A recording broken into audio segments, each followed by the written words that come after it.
Speaker आपल्या समोर येणार आहे ना, ते तुम्हाला खूप काही देऊन जाणार आहेत.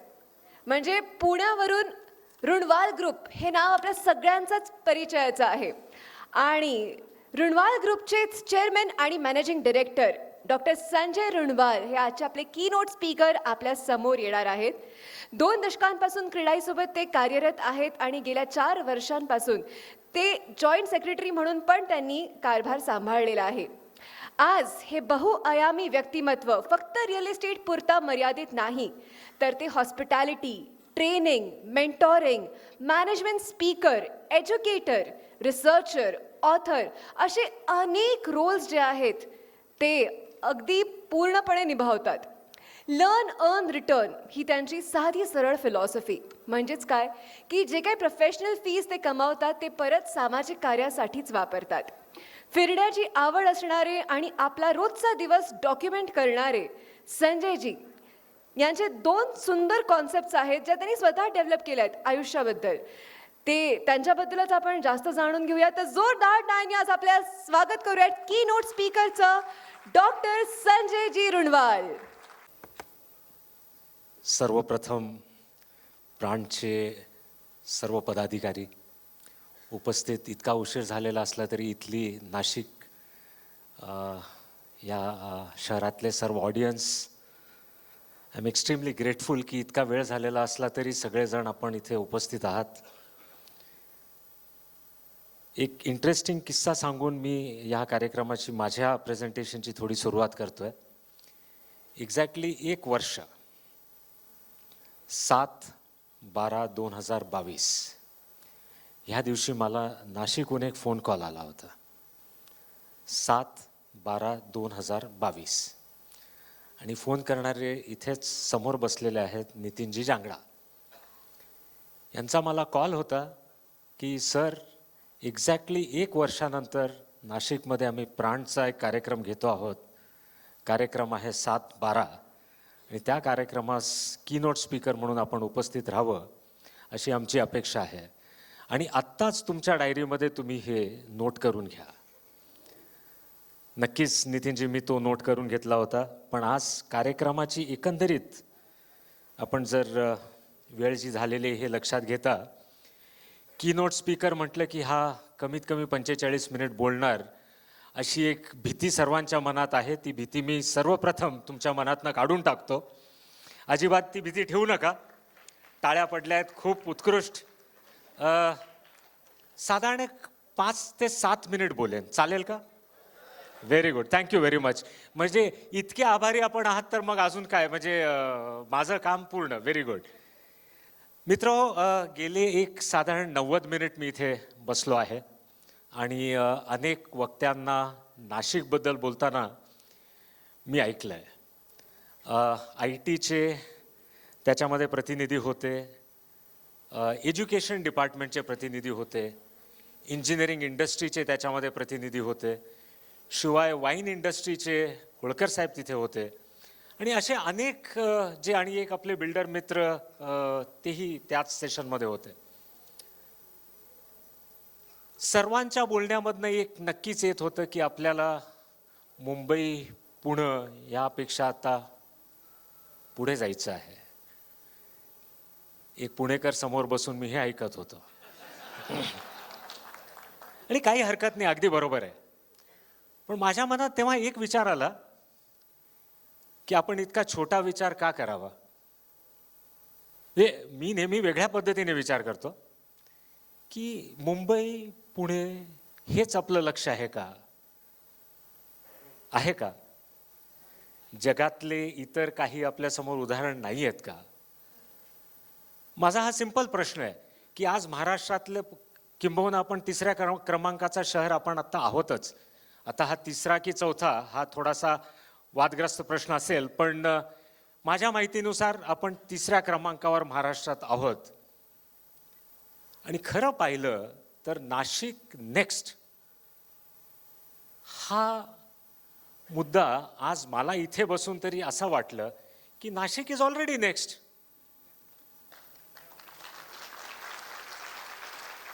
म्हणजे कुठेतरी नाशिक नेक्स्टचा पुढचा वर्षन आपल्याला आता शोधायचा आहे.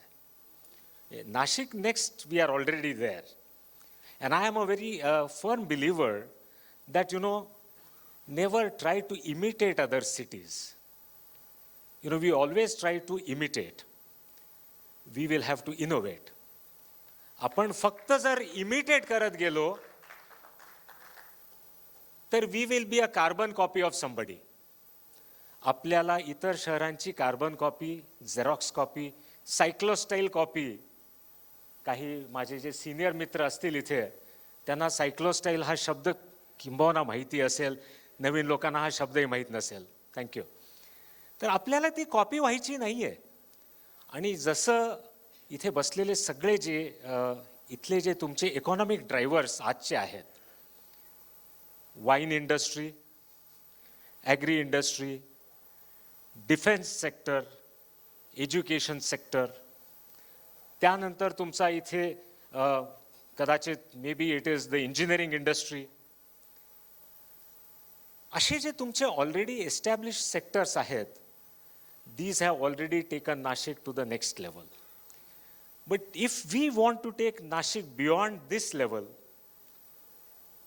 सर्वांना हा उत्तर माहिती आहे की एखाद्या शहराची जर आपल्याला इकॉनॉमी पुढे न्यायची असेल तर इकॉनॉमी पुढे कशी जाते? How do you take a city to the next level? Unless you get in investments, जोपर्यंत इथे इन्व्हेस्टमेंट येत नाही तोपर्यंत जॉब क्रिएशन्स होत नाहीत. So two things that we need to primarily look at is how do we get more investments आणि how do we create more jobs. तर इथे 7/12 ही नोंद करणारे जे आमचे रिएल्टर्स मित्र आहेत, बेसिकली हेच हे काम करू शकतात. प्रायमरीली कोणत्याही शहरामध्ये काही जर नवीन व्हायचं असेल तर नवीन जमिनीशिवाय काही होत नाही. हे मान्य आहे का? नवीन जमीन घेतल्याशिवाय काही होऊ शकतं? कोण करतं हे? टाळ्या तुमच्यासाठीच वाजवा. जर नाशिकला नेक्स्ट लेवलला न्यायचं असेल तर रिएल्टर्सनी सुद्धा नेक्स्ट लेवलला जावं लागेल. हा कार्यक्रम रिएल्टर्सचा असल्यामुळे बघा, एक खूप इंटरेस्टिंग किस्सा आहे. जुन्या काळामध्ये बिल्डर होता आणि ब्रोकर होता. हे जुने शब्द होते, बिल्डर, ब्रोकर. आज आपण आपलं रिब्रँडिंग केलंय. Builder has become developer, builder has become developer and broker has become. So if builder has become developer and a broker has become realtor, फक्त नाव बदललंय की रोल बदललाय? नाही, नाव बदलण्यापेक्षा रोल बदललाय. कारण आत्ता जे चॅलेंजेस रिएल्टर्स समोर आहेत, रिएल्टर्सचा जॉब आधी 7/12 ह्या जमीन मालकाकडनं नेऊन त्या बिल्डरच्या टेबलापर्यंत पोहोचवण्याचा आधी होता. इतका सिंपल जॉब इथे बसलेल्या सर्वांना विचारतो, तो राहिला आहे का? जर तो राहिलेला नसेल तर realtors will have to be plus if Nashik has to become next. हे प्रत्येक जणांनी लक्षात घ्यावं लागेल की आपला कन्व्हेन्शनल रोल ह्यातनं जोपर्यंत आपण बाहेर जाणार नाही, शेवटी हा कार्यक्रम रिएल्टर्स लोकांचा आहे. तर मला सर्वात प्रथम I have to reach the realtors. मी स्वतः जवळजवळ 35 वर्ष रिअल इस्टेट इंडस्ट्रीमध्ये होतो. मॅडमनी माझा इंट्रोडक्शन केला, थँक्यू मॅडम व्हेरी मच. पण तो थोडासा जुना इंट्रोडक्शन तुम्ही कदाचित थोडासा ह्या ऑडियन्सना सूट होण्यासाठी, मी सध्या रिअल इस्टेट इंडस्ट्रीमध्ये नाही. I stepped out of the real estate industry in 2016 आणि त्यानंतर मी simultaneously at the age of 52 माझी मास्टर्स करण्यास सुरुवात केली. 55व्या वर्षी मी मास्टर्स झालो. साधारण 60व्या वर्षी मी डॉक्टरेट झालो आणि 62व्या वर्षी post doctorate in business strategy झालो. आणि स्ट्रॅटेजी इम्प्लिमेंटेशन या विषयावरती भारतातल्या पहिला एक ऑथर म्हणून मी आहे, ज्या स्ट्रॅटेजी इम्प्लिमेंटेशन कशी करावी ह्या विषयावरची पुस्तक मी लिहिलेली आहे. त्यामुळे रिअल्टर्सनी आपली स्ट्रॅटेजी आता नीट करायला हवी. You will have to make sure की जे कन्व्हेन्शनल बिझनेसेसच्या मागेच आपण पळतो आहोत आणि त्यातनंच आपण नाशिकला ग्रो करायचं म्हणतो, त्या विजनला आपल्याला एक्सपांड करावं लागेल. जोपर्यंत तुमचा विजन एक्सपांड होणार नाही, कदाचित सिटीचा विजन सुद्धा एक्सपांड होणार नाही. सो रिअल्टर्स, तुम्हाला एक इंटरेस्टिंग किस्सा सांगतो. टॉम केली आणि डेव्हिड केली ह्या 2 अमेरिकन ऑथर्स, बहुतेक अमेरिकनच असावेत, यांनी क्रिएटिव्ह कॉन्फिडन्स नावाची एक पुस्तक लिहिलेली आहे. पुस्तकाचं नाव आहे क्रिएटिव्ह कॉन्फिडन्स. त्या क्रिएटिव्ह कॉन्फिडन्स या पुस्तकामध्ये 5 जगातले अत्यंत क्रिएटिव्ह प्रोफेशन्स त्यांनी जे नमूद केलेले आहेत, त्यात रिअल्टर्सचा एक नाव आहे. लक्षात घ्या. आता तुम्ही म्हणाल, सर रिअल्टर्स काय क्रिएटिव्ह रोल करतात? Realtors find new kind of possibilities in a place. बघा, अमेरिकेमध्ये ऑर्लँडो नावाचं एक शहर आहे. अनेक तुमच्यातली लोक गेलेली असतील. फक्त रिक्रिएशन कॅपिटल आहे ते. It's only a recreation capital. Walt Disney ग्रुपचा डिस्नी वर्ल्ड नावाचा जो प्रकल्प आहे तो तिथे आहे. आणि a city can grow only because of a recreation centre. Out of the box thinking जोपर्यंत आपण करणार नाही, economy cannot only rely on one thing.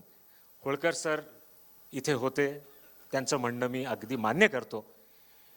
But you can understand wine will be a tiny home business.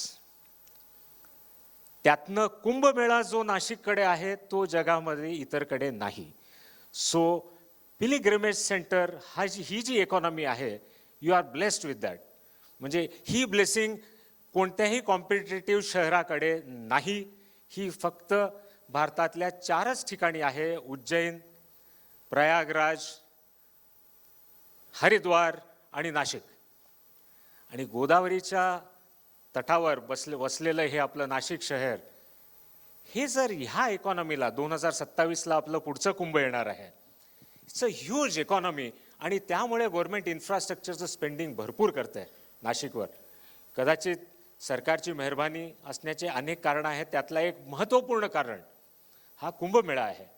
आणि we will have to keep this in mind की spiritual, religious and pilgrimage tourism will be one of the core attractions of Nashik. त्यामुळे we will all have to make sure that we concentrate on this. Second is the defense sector. One of the speakers did mention about that. Defense sector नाशिकमध्ये silently खूप काम करते. आणि जे त्यांनी आता जो एक रिसर्च सेंटर आलेला आहे आणि दुसरं जे HALला ऑर्डर्स मिळालेले आहेत, it's a huge job creator here in Nashik.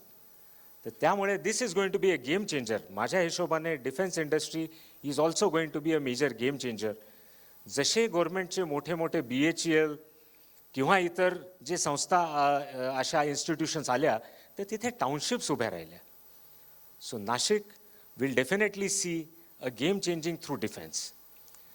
तिसरा अत्यंत माझ्या दृष्टीने एक कोर मुद्दा आहे आणि that will probably be a major game changer again is post-COVID work from home. Work from home has completely defined the work culture. It doesn't matter where you stay.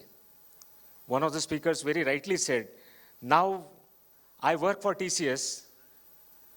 My office is in Pune, but I work from Yeola. That was your example, sir, if I am not wrong. So working for TCS is going to be extremely easy.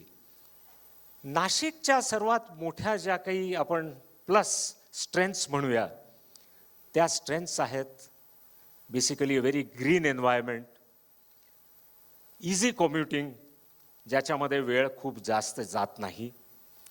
You still have fresh water and fresh air to breathe here, जे इतर शहरांमध्ये आज नाही आहे. It's become extremely difficult now. I know coming from Pune, what kind of air that we breathe in. So this is something which is going to be a major boost for Nasik. And the kind of housing projects which are required by people who have that kind of affluence, जे I टीमध्ये तुम्ही म्हणालात की 40 लाखाचा package, 50 लाखाचा package, तर त्यांच्यासाठी आत्ता जे आपले बिल्डर मित्र होते ज्यांनी तो प्रेझेंटेशन केला, Nashik is already thinking next. Already ती आपल्यामध्ये थॉट प्रोसेस सुरू झालेली आहे. We are moving absolutely in the right direction. एक छोटासा किस्सा मला सांगायचा आहे. मी जेव्हा तुमचे पदाधिकारी माझ्याकडे आले होते तेव्हा मी त्यांना म्हणालो होतो की हा किस्सा मी नक्कीच तिथे सांगणार आहे. Awad saheb, thank you very much for having coming. कोतकरजी, थँक्यू. अमेरिकेमध्ये 1930 साली there was something called an American dream.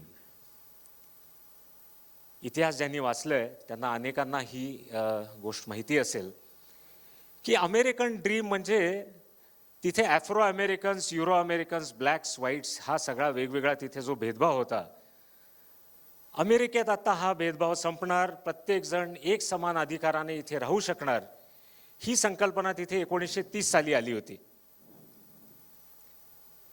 त्यानंतर अमेरिकेत मूलभूत तिथे खूप बदल झाले आणि 1950 साली अमेरिकन ड्रीम हा वाक्य किंवा ही शब्द रचना त्यांनी बदलली आणि ते म्हणाले द ग्रेट अमेरिकन ड्रीम. आता काय बदल झाला अमेरिकन ड्रीम आणि द ग्रेट अमेरिकन ड्रीम मध्ये? एकीकडे आपण सोशल इक्वॅलिटी, वर्णभेद इतक्याच विषयावर होतो, आता आपण फायनान्शियल इक्वॅलिटी बद्दल बोलायला लागलो होतो.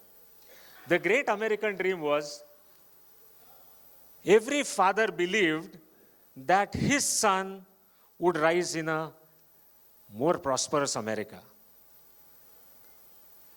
त्यामुळे हा जो ग्रेट अमेरिकन ड्रीमचा जो एक उदाहरण मी नेहमी देतो, हा आपल्या देशाचा अमृतकाल आहे.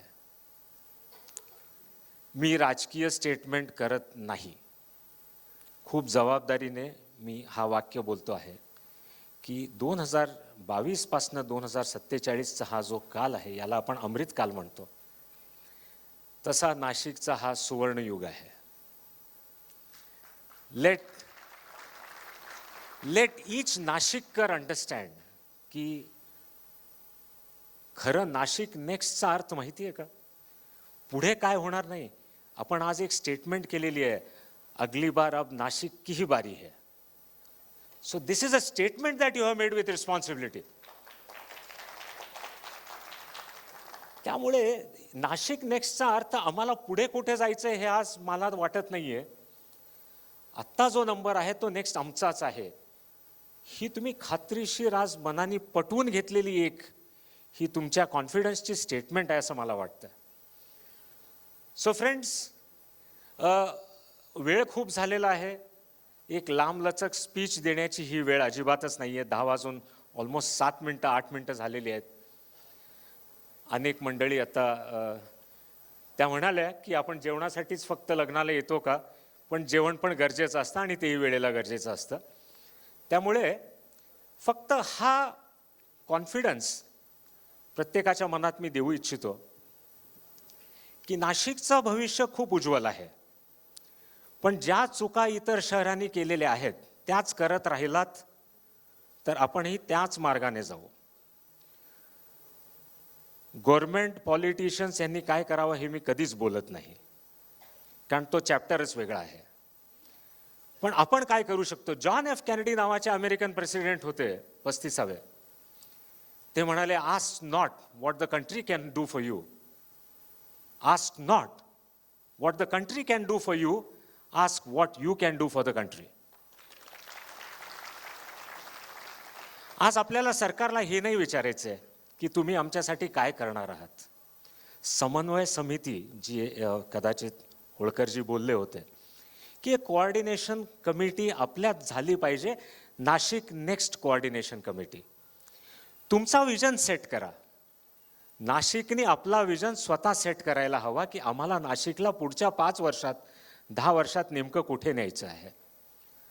हा विजन जर तुम्ही सेट करून प्रत्येक चॅनलवर, प्रत्येक असोसिएशन बरोबर तुम्ही बोलू शकलात आणि एक कॉमन डिनॉमिनेटर जर सगळ्यांनी मिळून सेट केला तर पॉलिटिकल एस्टॅब्लिशमेंटला ह्याची दखल नक्कीच घ्यावी लागेल. आणि मी सर्वांना सांगतो की पॉलिटिकल एस्टॅब्लिशमेंट ही कोणती अँटी एस्टॅब्लिशमेंट नाही आहे. त्यांची विचार करण्याची पद्धती थोडीशी वेगळी असते. आपली विचार करण्याची पद्धती वेगळी असते, कारण आपल्याला बिझनेसेस वाढवायचे आहेत, आपल्याला वोट नाही मिळवायचे आहेत. हा मूलभूत फरक असतो.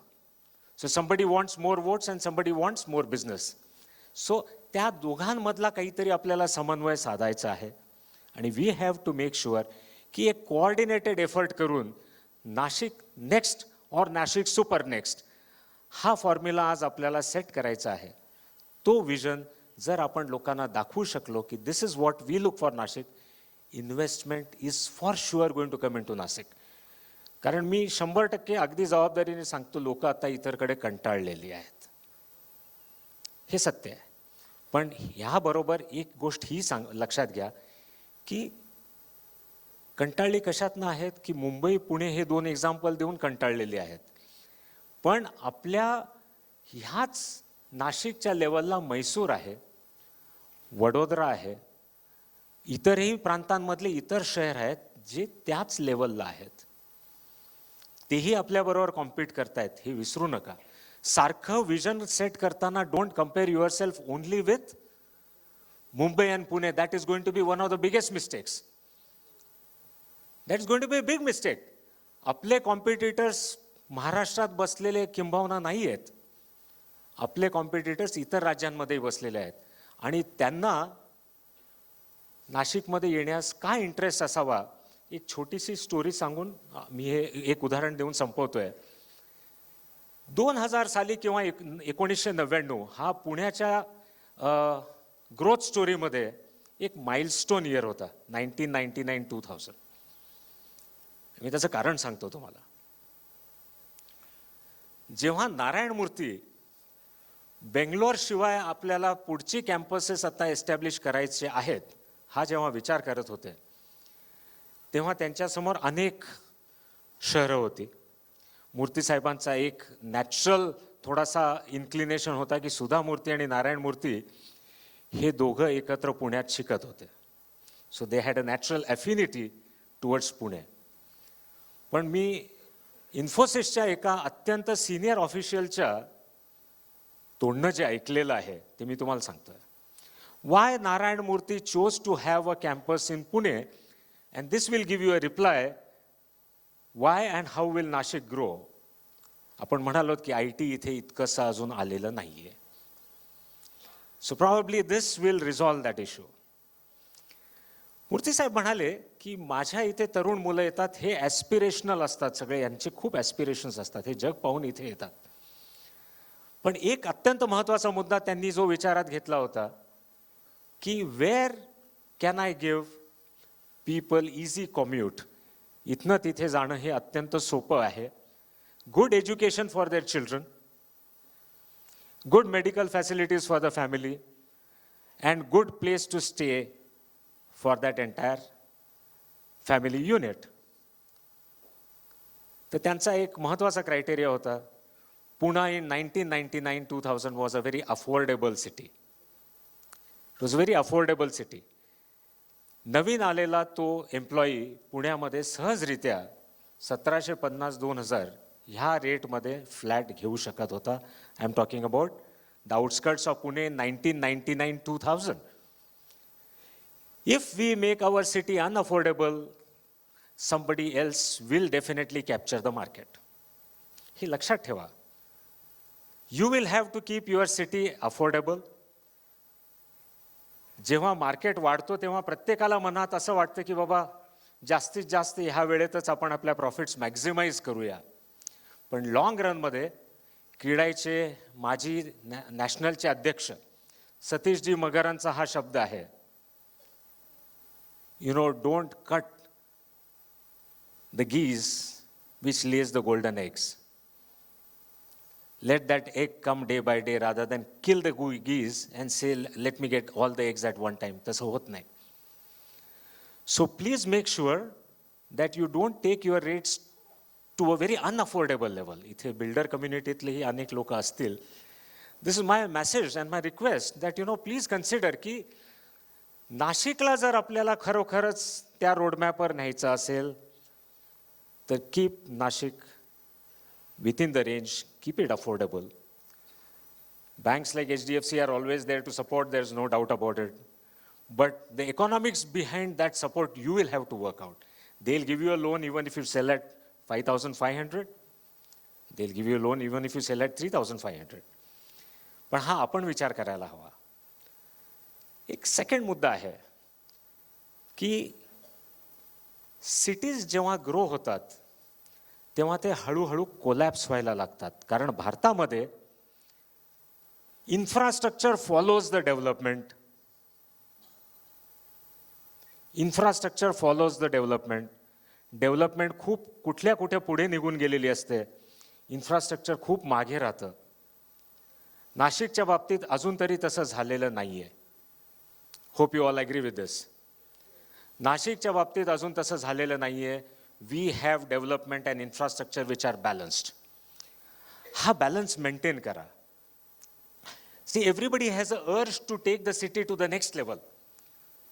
आज प्रत्येकाला बोईंगमध्ये बसून, एअरबसमध्ये बसून खूप पटकन पुढे जायचं आहे.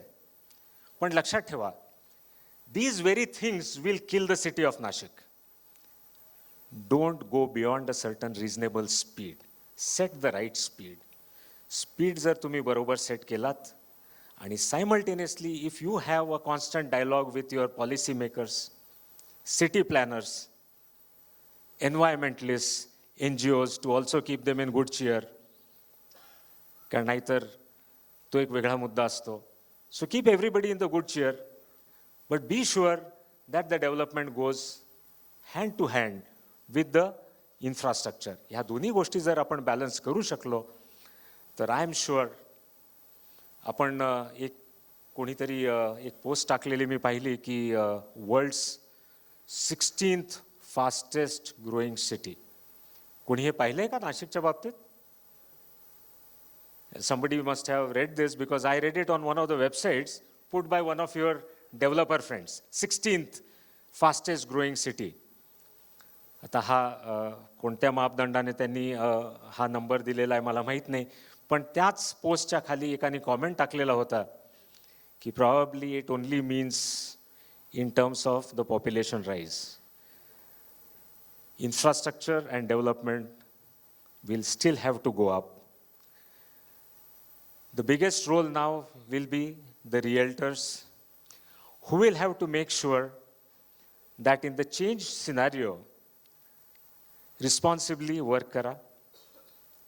Make sure that you also grow to the next level.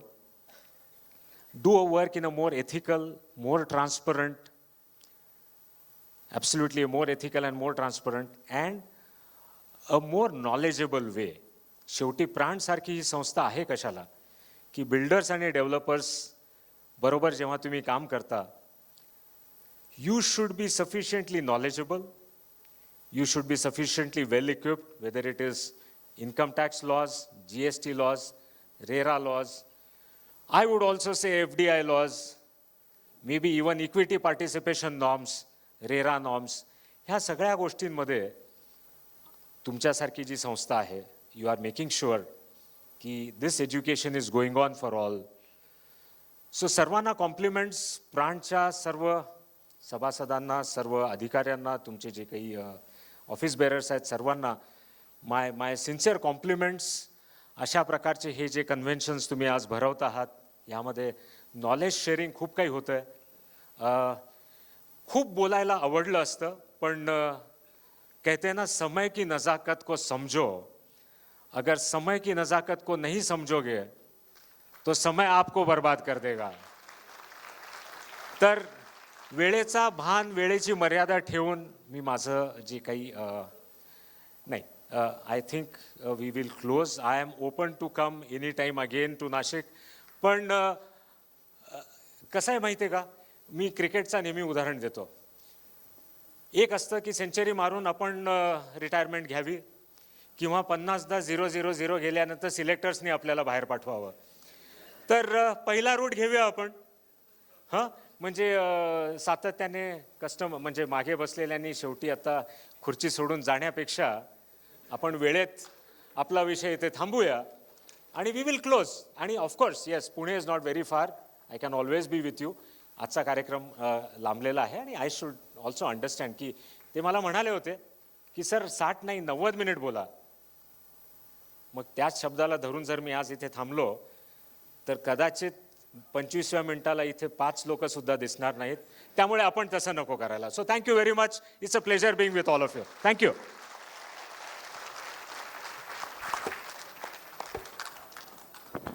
Thank you so much, Dr. Runwal. It was a pleasure and it is always a pleasure to hear from you. आणि बऱ्याचशा इन्साइट्स तुम्ही दिले. We want you on stage एकच मिनिटासाठी. आणि मी त्यासोबतच प्राणचे business development head Nitinji Jangda यांना विनंती करेन की त्यांनी डॉक्टरांचा इथे सत्कार करावा. जे काही तुम्ही इन्साइट्स दिलेत सगळ्या प्राणच्या मेंबर्सला ते नक्कीच खूप जास्त महत्त्वाचे होते and they were thoughts that we never thought of. Thank you so much.